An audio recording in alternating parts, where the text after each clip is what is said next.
G'day world, Chris Hogan coming to you live from Myriad 2018, and I'm here with Inga, founder of Ofounders. No, that's not a typo or a tongue twister. We're here thanks to Everledger and Invest Sunshine Coast. How are you, Inga? I'm great, thank you. Thank you so much for inviting to the Myriad, this amazing event where you can meet so many people and hear so many interesting ideas. It's unbelievable to be here. You've had a wild ride of a week, haven't you? So were you on Myriad Air as well? Yes, I was so glad not to miss it. We went from San Francisco on an airline where you actually meet everybody, not just sit in seats, but you socialize and discuss really many interesting ideas. And there's lots of time for it, 14 hours. So you really can get in really interesting discussions. So really glad to make it. Fantastic.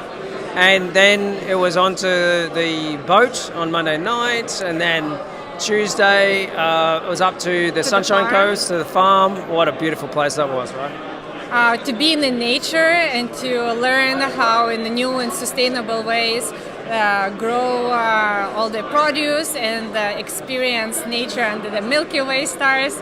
And again, amazing conversations with speakers. It's an incredible journey. And now you won't get lost in the bush, right? You learn where the Southern Cross is and yes. how to find south.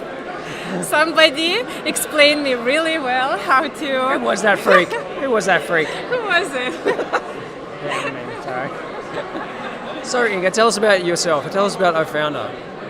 Yes, Ofounders is a program that we're developing to help founders to sustain such a complicated and difficult journey towards startup building. And my thing is mostly teach how to build sustainable performance, not just like one peak, but how can you through years, because statistically startups have to sustain at least 4 years till they get some kind of results or traction or next step of expansion. You'd never relax actually in startups, but at least you have some room of breathing. But for 4 years, it's non-stop of constant stress, constant hustling. So how to keep it healthy? This is what I'm focusing on. And I apply the lessons that I learned through sports, what taught me amazing coaches and psychologists is applying sports psychology. Fantastic. So it's not just about the caffeine. Is there movement involved? Like, do you bring in that element of staying healthy and staying fit and moving and stand-up desks and anything like that? Like, or is it's more about, I guess, the psychological side of things? Well, you have to have it all because you're human. And we have to treat ourselves like humans, not like machines. So 3 things that you have to be aware of, where you're at and what kind of fatigue you have, is your mental fatigue, emotional fatigue, and physical fatigue. Because all of them influence each other, and all of them influence, none of the less, but decision-making process, which is so important to have when you're building startup. Yeah.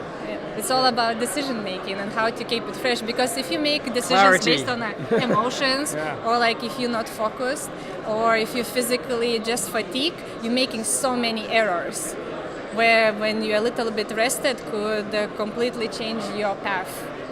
And you're also understanding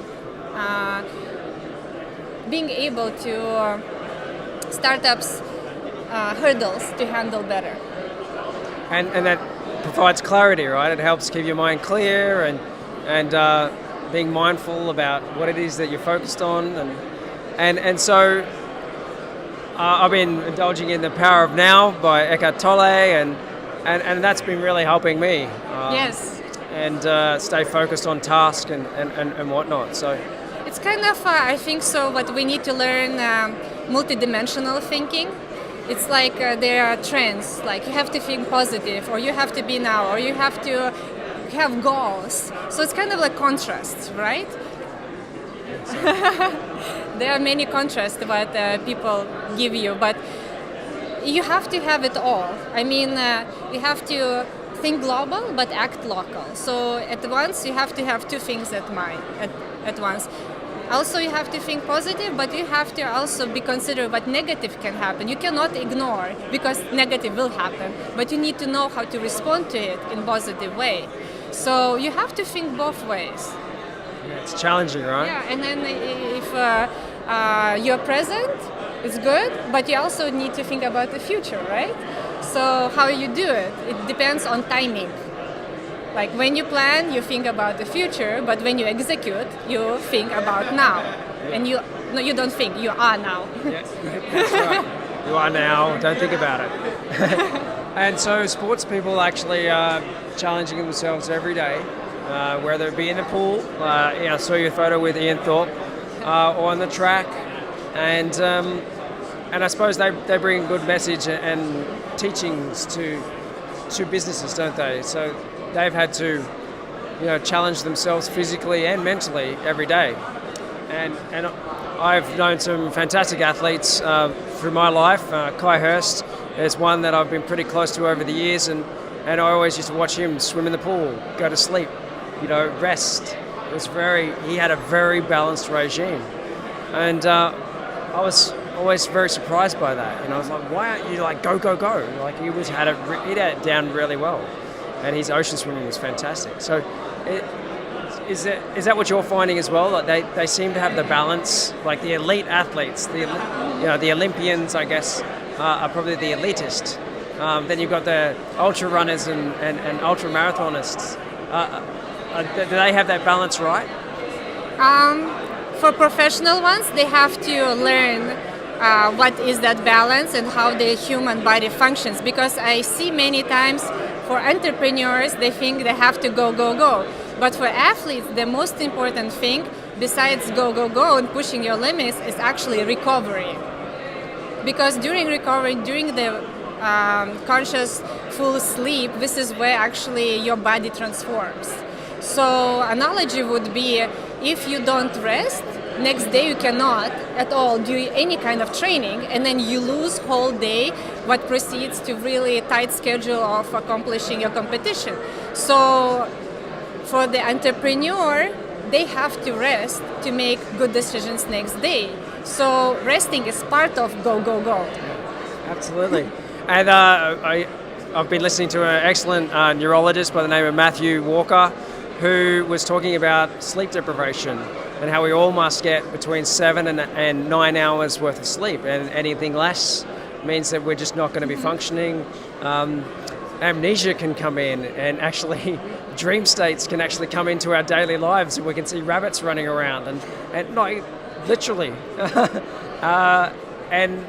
And that was very interesting to me, and how potentially we're doing long-term damage, in terms of Alzheimer's and all the rest of it, if we're constantly doing that, that shorter sleep. He even said that 1 hour less a night is enough to increase, heart attack rates when they change over of daylight savings happening. So, man, a lot to consider. It's a holistic challenge, isn't it? Absolutely. And rest you actually can get during the day too, not only by sleeping, but where you focus at. So being able to be aware where your thoughts are, what your emotions are, what your physical states are, you are able to regenerate your energy during the day like marathon runner. So if you start being really distracted, that means you can go and do something emotional, more creative, where it doesn't need lots of focus. And you will rest just by switching the task. So being aware of it. Then if you're emotionally exhausted, you can go read some kind of logical book. So engage your more logical part of your body. So by learning these little tricks, they are not hard, but it's really fun. Then you have way much more enjoyment of that incredible actually journey, hard but incredible journey of building and creating these amazing solutions to our future world and present. Fantastic, Inga. I think that's a fantastic message, and I'm sure you'll have some great successes with that, because I believe it's a rising issue that we are burning ourselves out, but we do need to maintain that focus and growth And I think so. What happens is people come into the startup life with huge passions to create and to change the world, and then they get into the grind, and it's becoming depressing because it's so hard. The journey is so hard for everybody, absolutely. And then you lose that passion, and then going after passion is so hard. Not going for passion is really hard, so how to balance it all out? It's possible. It just needs a little bit discipline, it's a little bit of education, how you as a human work, getting the support, and especially coming to this kind of amazing events where you feed off of energy and knowledge from each other to advance much faster to wherever you go. So then hopefully you can keep up your passion, you keep the health and enjoyment of the journey, and creating amazing results which can change all our lives. Well, thanks so much. Thanks so much, Inga. Thanks so much to Everledger and Invest Sunshine Coast for bringing us here to Myriad. Thanks also to Advanced Queensland, Trip Hotels, fantastic creative hotel just down the road. Beautiful artworks, all the rest of it. Quite creative. It's stimulating. It's amazing. It's restful. It's fantastic. And thanks so much to Rode Mics. Wow, we couldn't do this without you. All right, cheers.